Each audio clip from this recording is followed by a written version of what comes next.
AP CM Jagan పై Guntur TDP MP అభ్యర్థి Pemmasani Chandrasekhar fire అయ్యారు. దమ్ముంటే తనపై జగన్ పోటీ చేయాలని సవాల్ విసిరారు పెమ్మసాని.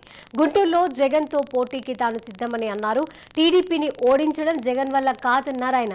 ఏపీలో జగన్ అభివృద్ధి శూన్యమని అన్నారు పెమ్మసాని చంద్రశేఖర్. ఎట్టి పరిస్థితుల్లోనైనా సరే ఈసారి గెలిచి చంద్రబాబు నాయుడు గారికి వలస అయిపోతుంది, తెలుగుదేశం పార్టీని ఏదో చేద్దామని కలలు అన్నారు. నేను చెప్తా ఉన్నా, జగన్మోహన్ రెడ్డి గారు మీ తాత వల్ల, మీ నాన్న వల్ల, నీ వల్ల, మీ మునిమరుల వల్ల కూడా కాదు.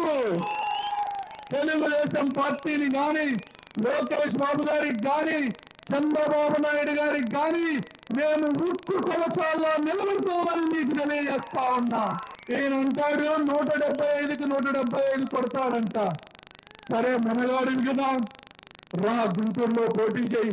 ఎందుకు ఒకనో ఇతర నలుగురిని మార్చావు కదా, నాలుగో వాడు కూడా నేను వెళ్ళిపోతాను అంటున్నాడు కదా, నీకు క్యాండిడేట్ లేరు కదా, రాజుగా పోటీ చేయి. నేను సిద్ధం, నీకు తగిలితే ఇక్కడ పోటీ చేయి.